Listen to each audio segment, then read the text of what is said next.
that's what it looks like when it's done. Let's make a whole bunch more. That'll do. Alright, so what do we think? That is 2 dozen eggs. I think it's pretty cool. It's a lot cheaper than milk crates. These cost me about 20 cents a piece to make. And the egg crate cost me a whole $1. And all I gotta do is wait.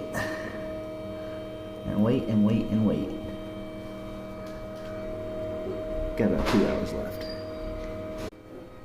It also works as a 2 dozen configuration. You can also do without.